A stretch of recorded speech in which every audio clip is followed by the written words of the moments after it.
예, 오늘 저에게 주신 하나님의 말씀입니다. 사도행전 21장 15절에서 26절입니다. 이 여러 날 후에 행장을 준비하여 예루살렘으로 올라갈새 가이사랴의 몇 제자가 함께 가며 한 오랜 제자 구브로 사람 나손을 데리고 가니 이는 우리가 그의 집에 유하려 함이라.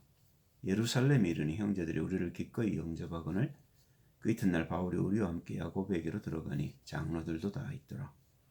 바울이 문안하고 하나님이 자기의 봉사로 말미암아 이방 가운데 사신 일을 낱낱이 고하니 저희가 듣고 하나님께 영광을 돌리고 바울들을 이르되 형제여 그대도 보는 바 유대인 중에 믿는 자 수만 명이 있으니 다 율법에 열심히 있는 자라.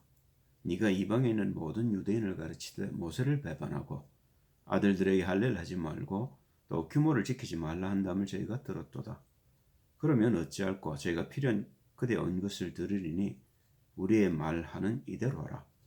서원한 네 사람이 우리에게 있으니 저희를 데리고 함께 결례를 행하고 저희를 위하여 비용을 내 머리를 깎게 하라. 그러면 모든 사람이 그대에게 대하여 들은 것이 헛된 것이고 그대도 율법을 지켜 행하는 줄로 알 것이라.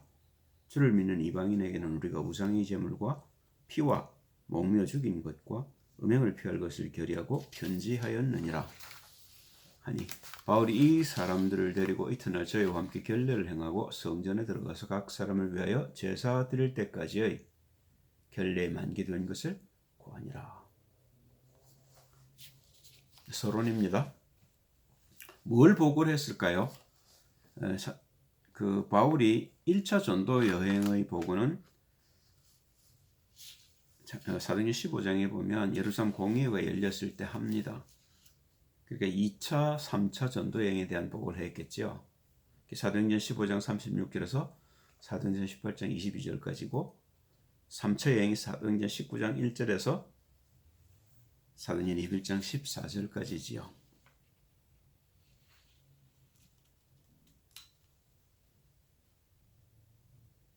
자, 그런데 그 증거들이 이들과 함께 있습니다. 그게 뭐냐면 사도행전 20장 4절이지요.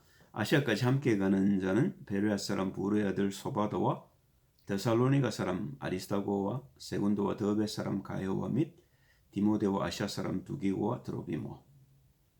여기 보면 소바도, 아리스다고, 가이오, 디모데, 두기고, 드로비모 6사람의 이름이 나옵니다. 바울과 함께 사역했던 제자들이지요. 여기 누가가 포함됩니다. 적어도 7사람과 함께 증인들이고 제자들인 거죠. 그리고 바울 사역의 열매들인 겁니다. 함께 가서 이제 그동안에 보고를 한 거죠.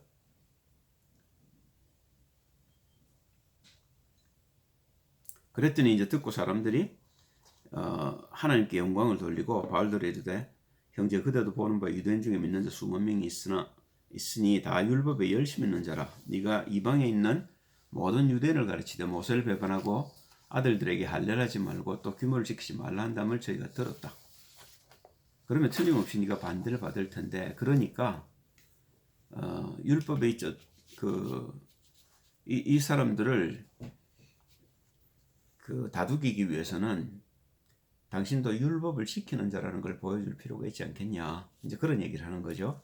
바울이 그걸 틀림없이 이해합니다. 왜냐하면 바울 자신이 복음이 없을 때 자기를 알거든요. 그 21장 26절에 보면 바울이 이 사람들을 데리고 이튿날 저희와 함께 결례를 행하고 성전에 들어가서 각 사람을 위해 제사 드릴 때까지 결례에 만기된 것을 고하니라. 나도 율법을 지킨다는 그걸 보여주는 거죠. 그리고 실제로 오순절까지 예루살렘에 도달하려고 애를 썼던 것을 보면 바울이 절기를 버리거나 아니면 의식을 버리거나 하나님의 말씀을 버리지는 않았죠. 개중에 이제 우리 지키지 않아도 좋을 것들 안식일이라든지 할례라든지 하는 것에 대해서는 바울이 반대를 했습니다만은 그 외 오순절이라든지 유월절이라든지 이런 지켜야 될 절기에 대해서는 바울이 왜 지켜야 되는지를 알았지요. 그러니까 오순절 전에 와서 오순절을 지키려고 애를 썼던 겁니다.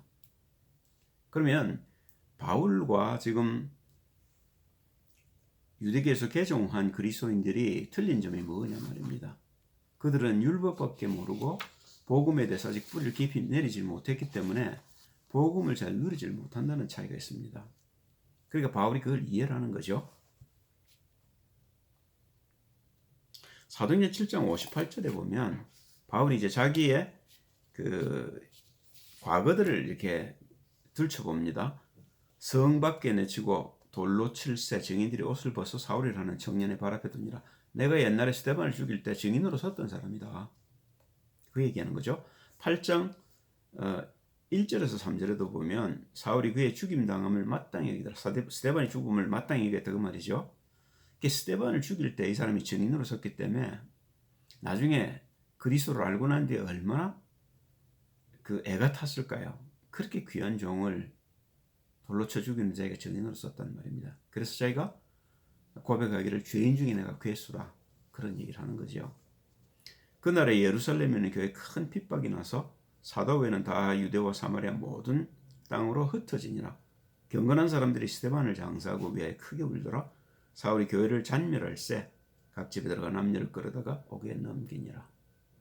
스데반의 일이 기폭제가 돼서 사도들 외에는 전부 이제 흩어지는 일들이 일어났다는 거죠. 사도행 9장 1절에 보면 18절까지입니다. 사울이 주의 제자들을 대하여 여전히 위협과 살기가 등등하여 대제사장에게 가서 다메섹 여러 회당에 갈 공문을 청하니 이는 만일 그 돌을 쫓는 사람을 만나면 물은 압류하고 결박하여 예루살렘으로 잡아오려 함이라.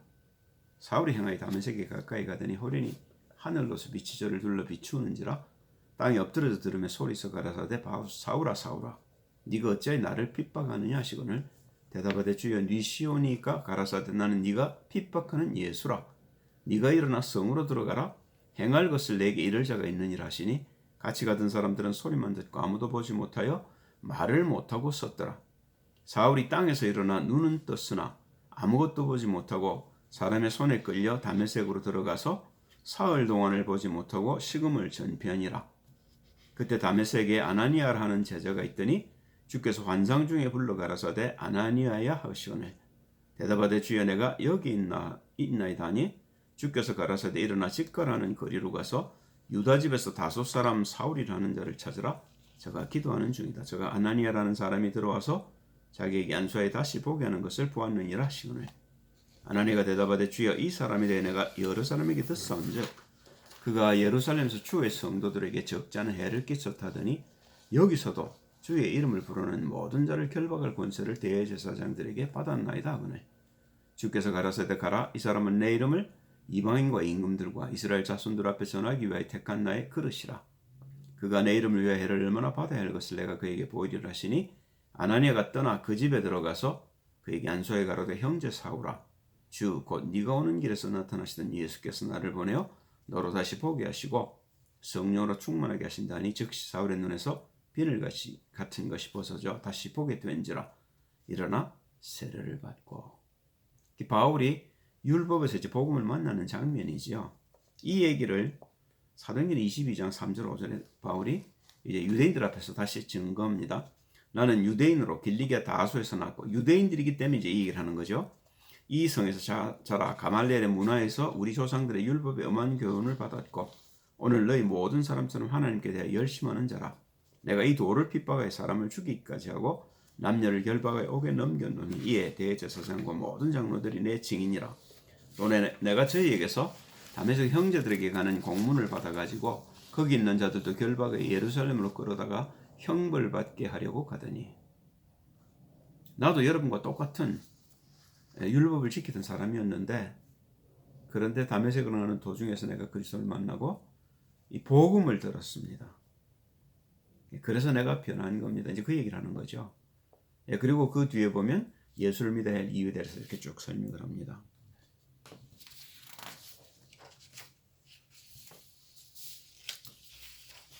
그리고 바울이 갈라디아서 4장 21절에서 29절 사이에 보면 두 언약에 대해서 얘기를 합니다. 그죠? 그걸 이제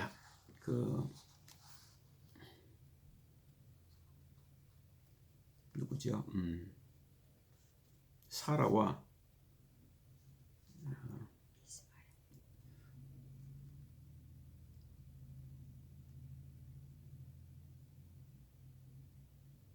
하갈에게서 사라와 하갈을 비유해서 얘기를 합니다.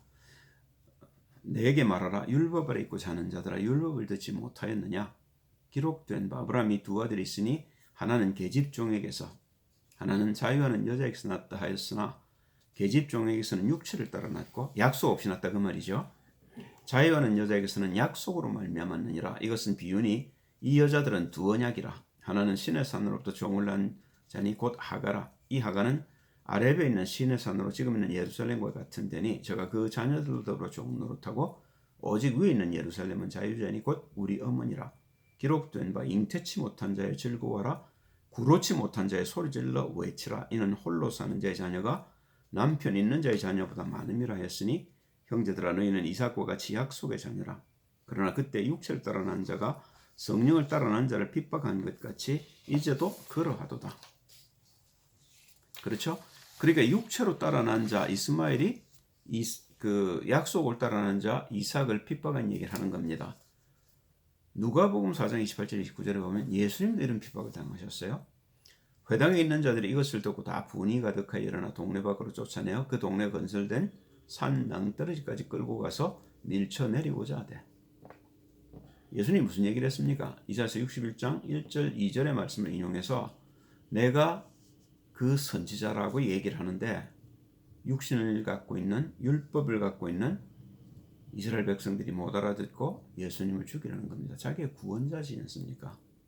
자신들을 그 율법에서 구원하려 오신 그리스도 예수를 못 알아보고 오히려 그를 죽이려 했단 말입니다. 그러니까 지금도 마찬가지입니다. 우리가 복음을 전하면 핍박을 받을 수 있습니다.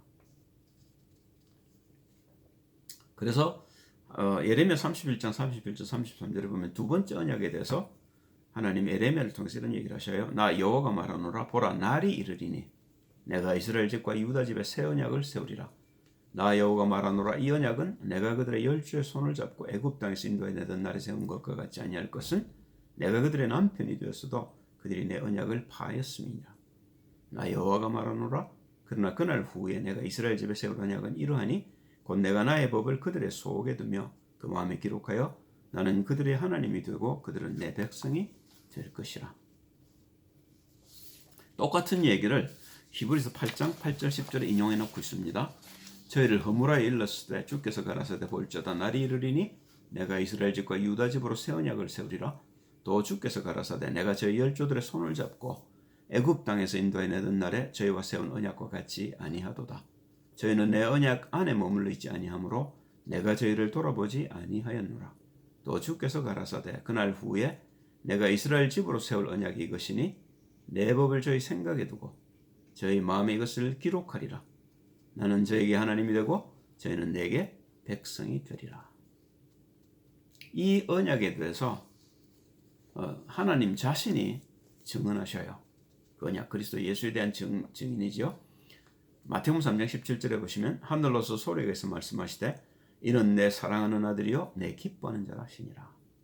마태복음 17장 5절에도 한 번 더 하나님께서 그리스도 예수를 증거하시죠. 말할 때 호련히 빛난 구름이 저리를 덮으며 구름 속에서 소리가 나서 가로되 이는 내 사랑하는 아들이요 내 기뻐하는 자니 너희는 저의 말을 들으라는지라. 변화산상에 올라가서 모세와 엘리야가 나타나서 그리스도와 함께 세 사람이 섰을 적에 그때 구름 속에서 하나님이 그리스도를 증거하는 내용이지요. 요한복음 12장 28절에도 보면 예수께서 그 밀알의 비유를 하고 나신 뒤에 기도하시지요. 그랬더니 그 기도의 응답을 하나님이 말씀하십니다. 아버지여 아버지의 이름을 영광스럽게 하옵소서 하시니 이 하늘에서 소리가 나서 가로되 내가 이미 영광스럽게 하였고 그래서 예수를 통해서 영광스럽게 했지요. 또다시 영광스럽게 하리라 하신대 여러분과 저를 통해서 영광스럽게 하시겠다는 겁니다. 우리가 언약에 대해서 잘 알아야 되죠. 예수님 자신이 이 언약에 대해서 두 번째 언약에 대해서 증거하십니다. 요한복음 5장 24절 25절이죠. 내가 진실로 진실로 너에게 이르노니 내 말을 듣고 또 나 보내신 이를 믿는 자는 영생을 얻었고 심판에 이르지 아니하나니 사망에서 생명으로 옮겼느니라. 진실로 진실로 너에게 이르노니 죽은 자들이 하나님의 아들의 음성을 들을 때가 오나니 곧 이때라. 듣는 자는 살아나리라. 무덤에 있는 자들이 주님의 음성을 들으면 산다고 그런 얘기를 28절인가에 가면 또 하지요. 그 얘기는요, 우리가 다 죽어 있다는 말입니다. 그래서 우리가 복음을 들으면, 주의 음성을 들으면 산다는 거지요. 결론입니다. 사도행 21장 27절입니다. 그 이래가 거의 참에 그 성결케 그렇게 나시린으로 서원을 했다가 그 날이 차면 일주일 아마 성전회가 있어야 되는 모양입니다. 그리고 8일째 머리를 깎았던 모양인데요. 그 이래가 참에 아시아로부터 온 유대인들이 성전에서 바울을 보고 모든 무리를 충동하여 그를 붙들고 아마 오순절이 되어서 많은 사람들이 예배드리러 지금 예루살렘에 모였던 것 같습니다. 그 중에 바울이 드로비모나 이렇게 이방인들과 함께 다니는 모습을 본 유대인들이 바울이 드로비모를 데리고 성전에 들어갔다고 지금 고소하는 겁니다. 그렇게 오해를 하는 거죠. 그래서 바울이 잡혀갑니다. 이때 바울이 이제 깨달은 게 뭐냐면 하나님이 나를 로마를 보내시겠구나를 깨닫습니다. 사도행전 19장 21절을 보면 바울이 이미 그런 얘기를 해놓았죠. 이 일이 다 된 후 바울이 마게도니아와 아가야로 다녀서 예루살렘에 가기를 경영하여 가로되 내가 거기 갔다가 후에 로마도 보아야 하리라 하고. 그런데 보셔요. 사도행전 21장 11절에 보면 아가보가 그 빌리보의 집에서 바울의 띠를 가져다가 자기 손발을 묶고 이런 예언을 합니다. 우리에게 와서 바울의 띠를 가져다가 자기 수족을 잡아매고 말하기를 성령이 말씀하시되 예루살렘에서 유대인들이 이같이 이 띠 임자를 결박하여 이방인의 손에 넘겨주리라 하거늘. 로마로 잡혀갈 걸 이제 예언한 거죠. 사도행전 23장에 보면 바울이 유대인들에게 자기를 변명하고 난 뒤에 그날 밤에 주께서 하시는 말씀을 듣습니다. 그날 밤에 주께서 바울 곁에 서서 이르시되 담대하라. 네가 예루살렘에서 나 일을 증거한 것 같이 로마에서도 증거하여라 하시니라. 그렇게 이제 바울에게 이게 예루살렘에 와서 어떤 일이 기다릴지 모른다고 말했지만 이제 이게 확실해졌죠. 그러니까 사도행전 25장 10절 11절에 보면 바울이 가로되 내가 가이사의 재판자리 앞에 섰으니 마땅히 거기서 신문을 받을 것이라. 당신도 잘 아시는 바에 내가 유대인들에게 불의를 행한 일이 없나이다. 만일 내가 불의를 행하여 무슨 사죄를 범하였으면 죽기를 사양치 아니할 것이나 만일 이 사람들의 나를 송수하는 것이 다 사실이 아니면 누군지 나를 그들에게 내어줄 수 없사옵나이다. 내가 가이사께 호소하노라 한데, 가이사께 호소를 하면 로마 시민이기 때문에 가이사 앞에 서야 합니다. 그러면 유대인들에게 로마인들이 총독이 바울을 내어줄 수가 없는 거죠. 다시 말하면 바울이 로마로 갈 수 있는 근거를 이제 제시하는 겁니다. 그래서 우리가 알다시피 바울이 이제 로마로 압송되고 가이사 앞에 서서 복음을 변명하게 되지요. 바울이 이 모든 행적을 통해서 하나님 우리에게 보이시는 것은요, 복음이 어떤 것이다, 복음을 누리는 게 어떤 것이다, 그리고 복음을 누리는 자가 행할 일이 어떤 것이다라는 걸 가르쳐 주는 겁니다. 저희도 마찬가지입니다. 복음에 대해서 우리가 잘 알아야 하고, 그래서 우리가 예배 보는 거죠. 말씀을 붙들고 기도하고 그 말씀대로 살려고 애를 쓰고, 그래서 말씀대로 살 수 있게 해달라고 주님께 힘을 주시기를 간구하고, 그렇게 살면서 지금 어둠에 있는, 죽어 있는 줄 모르고 무덤 속에 있는 자들을 향해서 그들이 복음을 듣고 무덤 바깥으로 나올 수 있도록, 살 수 있도록 구원의 소리를 우리를 통해 증거하시는 일 때문에 하나님 우리를 부르셨다는 사실을 우리가 알게 되면 우리도 복음 전하는 일에 우리 자신을 드릴 수밖에 없게 되는 거죠. 이 일 때문에 여러분과 저는 부름을 받은 겁니다. 우리가 우리 육신에 매여서 육신의 종로로 살 것이 아니라 이제는 이 육신을 그리스도 함께 십자가에 못 박고 오직 내 안에서 나를 사랑하사 나를 위해 자기 목숨을 버리신 그리스도를 믿는 믿음으로 복음 증거하는 일에 우리 자신을 드려야 될 겁니다. 그러면 우리 주변에 하나님의 은혜가 나타나고 그 은혜로 인해서 제자들이 생기고 그 제자들을 통해 나만 사는 것이 아니라 이 세계가 사는 복을 우리가 받게 되는 거죠. 이 일 때문에 여러분과 저를 부르셨다는 사실을 놓지 않고 이 일에 우리가 우리 자신을 드릴 수만 있다면 우리가 당장 하나님의 역사를 보게 될 겁니다. 기도합니다. 할렐루야. 주님, 찬양을 드립니다. 우리에게 성령의 충만함을 주시고 오직 주만 바라보게 하셔서 이제는 내가 육신에 매여서 할 것이 아니라 나를 사랑하사 나를 위해 자기 목숨을 버리신 그리스도를 믿는 믿음 안에서 성령의 인도를 받아 하나님의 뜻을 이루는 자로 살게 하옵소서. 주 예수 그리스도의 이름으로 기도합니다. 아멘.